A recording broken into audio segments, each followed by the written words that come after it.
Le pouvoir de l'esprit.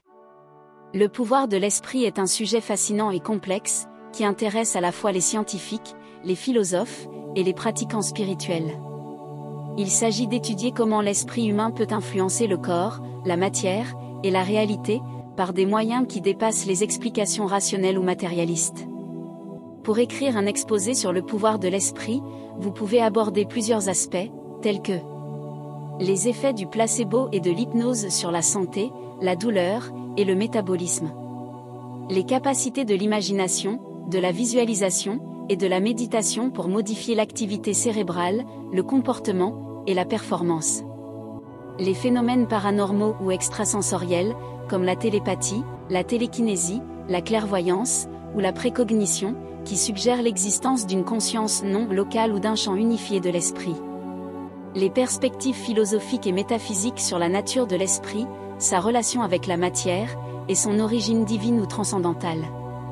Vous pouvez également vous appuyer sur des exemples de livres, de films, ou de personnalités qui illustrent le pouvoir de l'esprit, comme Le pouvoir de l'esprit, un livre qui rapporte les entretiens entre le Dalai Lama et des scientifiques sur les questions de l'esprit et de la vie. Matrix, une trilogie cinématographique qui met en scène un monde virtuel où les lois de la physique sont altérées par la volonté des personnages. Émile Coué, un psychologue français qui a développé la méthode de l'autosuggestion consciente, basée sur la répétition de phrases positives pour influencer l'inconscient. Uri Geller, un illusionniste israélien qui prétend avoir des pouvoirs paranormaux, comme tordre des cuillères ou arrêter des montres par la force de son esprit. Citation sur la force de l'esprit. L'esprit est tout. Ce que vous pensez, vous le devenez. Bouddha. Le pouvoir de l'esprit est infini. Il peut guérir le corps, créer la réalité et accomplir l'impossible. Deepak Chopra.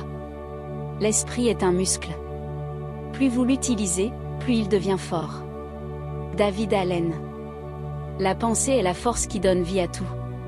Wayne Dyer. Ce que vous croyez possible devient possible. Bruce Lee. Esprit est le maître, le corps est le serviteur. Mahatma Gandhi. L'imagination est le commencement de la création. Vous imaginez ce que vous désirez, vous volontez ce que vous imaginez, et vous créez ce que vous voulez. George Bernard Shaw. Le pouvoir de l'esprit humain est illimité. Norman Vincent Peale. L'esprit est un champ infini de potentialités. Joseph Murphy. La seule chose qui vous limite est votre imagination. Brian Tracy. L'esprit est un bouclier contre les coups du sort.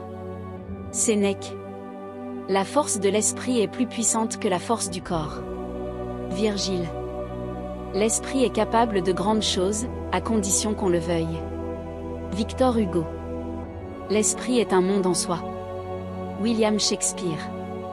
Le pouvoir de l'esprit est la force la plus puissante de l'univers. Ralph Waldo Emerson. L'esprit est le seul endroit où l'on peut vraiment être libre. Nelson Mandela. L'esprit est le maître de l'homme, et non l'inverse. Friedrich Nietzsche. L'esprit est un outil extraordinaire qui peut nous mener vers la réussite ou l'échec.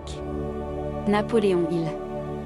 L'esprit est le seul endroit où l'on peut trouver la paix intérieure. Dalai Lama. L'esprit est la force la plus puissante qui existe. Albert Einstein. Le cerveau est comme un ordinateur.